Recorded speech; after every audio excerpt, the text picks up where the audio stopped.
வணக்கம் நண்பர்களே. இப்போ நம்ம பார்த்துட்டுருக்கிறது வந்து கங்கை கொண்ட சோழபுரத்தில் இருக்கக்கூடிய கங்கை கொண்ட சோழீஸ்வரர் ஆலயம். இந்த கங்கை கொண்ட சோழபுரம்ங்கிறது இன்றைய அரியலூர் மாவட்டத்தில் இருக்குதுங்க. தஞ்சாவூர்லேருந்து 50 கிலோமீட்டர் டிஸ்டன்ஸில் வந்து இருக்குது. இது வந்து இந்த கங்கை கொண்ட சோழபுரம்ங்கிற ஊரை வந்து நிர்மாணித்தவர் வந்து முதலாம் ராஜேந்திர சோழன் 1023 வந்து நிர்மாணிக்கிறார். அதாவது சற்றேறக்குறைய 20 வருடங்களுக்கு பிறகு நம்ம தஞ்சை பெரிய கோயில் கட்டின 20 வருடங்களுக்கு பிறகு முதலாம் ராஜேந்திர சோழன் வந்து 1023 வந்து இந்த நிர்மாணித்த காலத்திலிருந்து கங்கை கொண்ட சோழபுரத்துங்கிற ஊரை அந்த சோழ சாம்ராஜ்யம் வந்து 1279 நிறைவுக்கு வர்ற வரைக்கும் சற்றேறக்குறைய 256 ஆண்டுகள் வந்து இந்த கங்கை கொண்ட சோழபுரம் தான் வந்து தலைநகரமாக இருந்திருக்கு சோழ சாம்ராஜ்யத்துக்கு.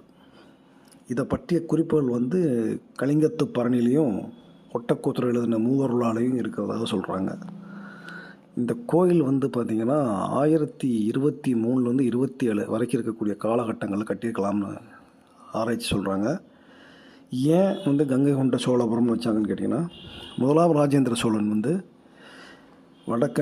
வடக்க வந்து கங்கை வரைக்கும், அதாவது ஒரிசா வரைக்கும் எல்லாம் போய் கைப்பற்றிட்டு வராரு. வெஸ்ட் பெங்கால் வரைக்கும் போனதாக சொல்கிறாங்க. கர்நாடகா, ஆந்திரா, ஒரிசா, வெஸ்ட் பெங்கால் வரைக்கும் இது வரைக்கும் போய் எல்லா போரிட்டு மன்னர்கள்லாம் வந்து ஜெயித்த பிறகு அங்கே ஒரு கோயில் கட்டுறாரு கங்கை கொண்ட சோழபுரங்கிற ஊரில். அதுக்கு கங்கை கொண்ட சோழீஸ்வரன் பேர் வைக்கிறார். சோழீஸ்வரன் பேர் வைக்கிறாரு.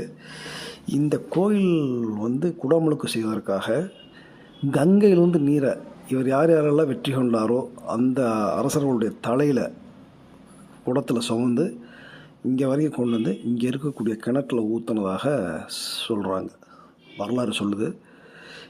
இதனால தான் இது வந்து கங்கை கொண்ட சோழபுரம் அப்படின்னு சொல்லி வச்சிருக்கிறார் பேர் அவர். வணக்கம் நண்பர்களே.